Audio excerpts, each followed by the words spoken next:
પંચમહાલ જિલ્લાના કાલોલ તાલુકાની મલાવ ગ્રામ પંચાયત સમરસના ગ્રામ પંચાયતના પક્ષમાં મલાવ ગ્રામ પંચાયતનું એકજૂટ થઈ જીગરભાઈ જીતેન્દ્ર પટેલ સરપંચ તરીકેનું નામ જાહેર કરવામાં આવ્યું છે।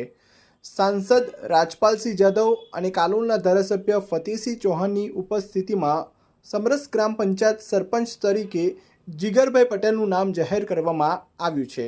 ગામના સર્વ સમાજ એકજૂટ થઈ મલાવ ગ્રામ પંચાયત સમરસ જાહેર કરી છે। મલાવ ગ્રામ પંચાયત સરપંચ પદ માટે અત્યાર સુધી માત્ર એક જ ફોર્મ ભરાયું છે। ઘણો આનંદ છે અને ગામ લોકોએ મારા પર જે ટ્રસ્ટ મૂક્યો છે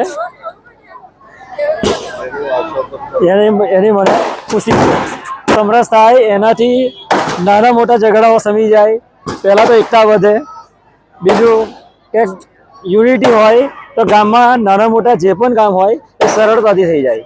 ગામની જનતાનો પૂરેપૂરો સહકાર હતો, બધા સહમતિથી એમને ચૂન્યા છે અને આજથી 7 વર્ષથી લગભગ છેલ્લા 7 વર્ષથી એ નતા ચાર્જમાં, પણ એ જ કામ સંભાળતા હતા। ગામનું કોઈ બી કામ હોય, ગામનું કઈ તકલીફ હોય, પાણી ભરાયું હોય, ગમે તે પ્રોબ્લેમ હોય એ જ સોલ્વ કરતા હતા અને ગ્રામજનો એમને સરપંચ માનીને એમની જોડે જ જતા હતા કે આજ અમારા સરપંચ છે, પણ એ તો ખાલી કામ જ સંભાળતા હતા।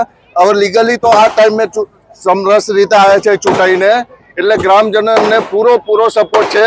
કોઈ નાતી જાતિ ભેદભાવ વગર બધી રીતે એમને સપોર્ટ કર્યો છે। મલાવ ગામ 50 વર્ષ પછી સમરસ થયું છે અને આજુબાજુ ગામની અંદર મલાવનો પડઘો બહુ મોટો છે।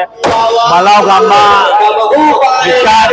વિકાસની વાતો તો થઈ ગઈ છે, પણ અત્યારે અમારા 2-4 કામ બાકી છે। એ બી સાંસદે ધારાસભ્યએ સમરસ કર્યા પછી અમને ગ્રાન્ટ આપવાનો વાયદો કર્યો છે।